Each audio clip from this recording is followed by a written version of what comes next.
All right, so Etsy has changed and you need to run Etsy ads. You absolutely have to. If you do want to make money on Etsy, you absolutely have to run Etsy ads, and I want to talk about that in this video. What I used to think, because I've always sold with advertisement. Now I have an Etsy shop with 130,000 sales, sold over 200,000 on Etsy, and I've always kind of hung out with people that did 7 to 8 figures every year on Etsy. And always run Etsy ads. Everybody always ran Etsy ads, and I've always thought maybe it's just us, maybe other people are making money, they just don't run Etsy ads, but I was always too chicken to not run ads. But now I have a business where I manufacture for other sellers and I get to see their sales. Some Etsy sellers that, they run ads, they have their own strategy, which is really cool to see strategies that work really well. And there's some Etsy sellers that are taking more of the safer approach. They think if they post maybe 100 listings, 200 listings, it's just going to passively start nibbling at their listing and they're just going to grow their Etsy shop. And it used to be the thought that if you have 1,000 listings or 100 listings, you're going to get sales because there's just so much listings that you've posted out there. I'm sure it's going to be, it's like a big wide net that's just going to catch all these customers and you're going to get money. It's not the case. It actually is not the case. A lot of my Etsy sellers that don't run ads, but they have hundreds of listings, hundreds of listings, make 0 sales a day. And their listings are good. I look at their listing and this is a really good listing. This actually has no different between somebody that makes tens of thousands versus this listing. And the main difference, and I asked them that, and they tell me that, is that they don't run Etsy ads. So if your Etsy shop's not doing well, now there is some quality control that you can do, right? You can do little trickeries, you could do like where your lowest product is your loss leader, or figuring out your loss leader and then everything else is profitable, but it's just that one is not profitable. You can do stuff like this to improve your click-through rate. All that's fine and dandy, or improve the quality of your listings. For sure, but I've seen that does very little growth, very little difference if you're not running ads. So if you're not running ads, bad listing, good listing, there's almost no difference. If you are running ads, bad listing, good listing, then all of a sudden you have a difference where you expose a bad listing, and you usually expose bad listing by non-profitable Etsy ads, but you really elevate the good listings.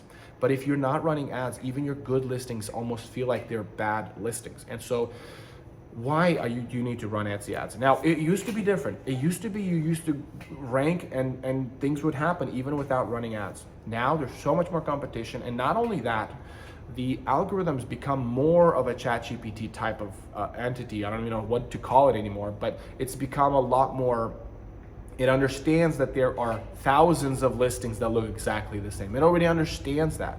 It understands that there are duplicates of t-shirts that have the word mom on it, like millions of listings. It understands that. And so what it does, it filters through all the junk and it gets to the listings that actually matter the most. So how can you be that listing that matters the most? Well, first, you're going to be buried in all of those automatically removed listings by just posting listing. Okay, so if you're just posting listing and you're hoping that the numbers equal sales, that's just not the case. Now, again, numbers are valuable only with ads, right? All of the tricks that you've learned from YouTube, that matters with ads. It doesn't matter when you don't have ads, because fundamentally the most important thing in your ranking, in your Etsy metrics, is the traffic. And if you're not forcing that traffic into your Etsy shop, then you're not going to benefit from all the good things that you've implemented into your Etsy shop. Your algorithm needs to be fed on your data. For example, if you're selling cake toppers, let's just say a 1-year-old cake topper, that's what you're selling. And you're saying, okay, 1-year-old cake topper, that's what your SEO is. Your SEO is stellar, your picture is stellar, you even have a kid in there somewhere. You're doing all the right things. But the AI thinks that you're just one of millions of cake toppers and it's gonna set you aside. And it's going to do that to absolutely everybody, unless somebody says, hey, I'm paying money to be in the front of this algorithm. And the algorithm gets to have, gets to get to know you a little bit more. And so what you do essentially is you feed yourself into the algorithm, this listing, this cake topper, right? And what's going to happen is the AI is going to get to know your listing. It's going to get to know your listing by having people buy it, click it, love it. So, whatever they're going to do with the listing, the AI is going to understand your listing more. it doesn't care about your SEO as much as it cares about customer behavior. And that's one thing a lot of times people don't understand is that your SEO is important, but customer behavior is more important than SEO. And the algorithm really cares about that, and it wants to know, what does the customer do? What kind of customer behaves in such a way that converts to a sale?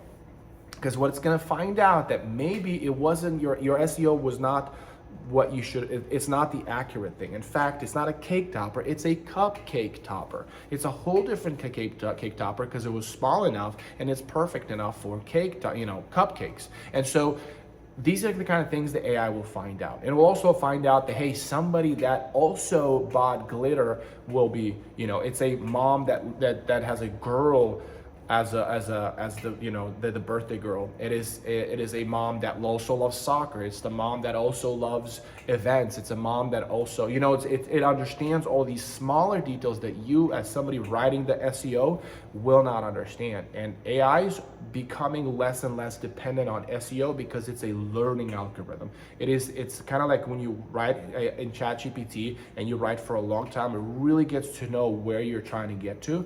And so that's what Etsy is. And so you need to feed it data, not just your SEO. And so that's why it's becoming more and more difficult to just create good SEO, just create good listings and have it perform well over time. You need to feed it. And here's the kicker. If you want your Etsy shop to maintain that level, or your organic listing to maintain that ranking, you need to pay for advertisement. You need to continue to force feed the algorithm. It's unfortunate, I get it, but it really is the way it is. It's kind of like the best example I could have. If you have, let's say, a girlfriend, but you only see this girlfriend once a month, but then she works with a bunch of guys that are funny and every single day she sees them. Let's just say that relationship might not work out that well. Again, bad example, whatever, but the point is you need to be more, if you're not up there, somebody else will. Somebody will feed the algorithm with a cake topper that almost looked identical.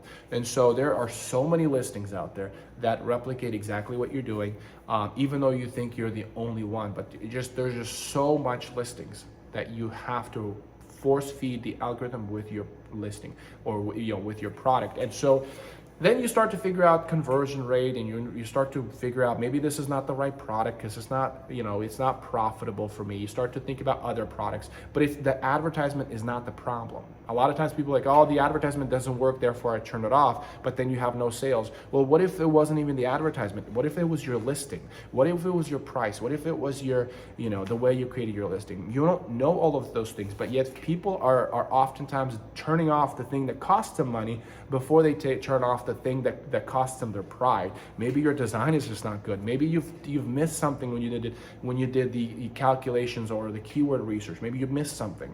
They'll turn off the thing that costs money and not the thing that maybe they were personally responsible of an incorrect result in their research, or maybe their design. Or maybe their listing. Maybe you think that it looks great, but it looks horrible. So people turn off that advertisement for what I would argue is it's absolutely necessary. So don't even think about turning it off. Start figuring out the other options, the other things that you need to work on. So hopefully this video was useful. If you want to be an Etsy seller, check out the link in the description below. I do have a course talking about all of this, no rock unturned. Check it out. There's a free course you can also check out as well. All right, until next time, you guys have a great one.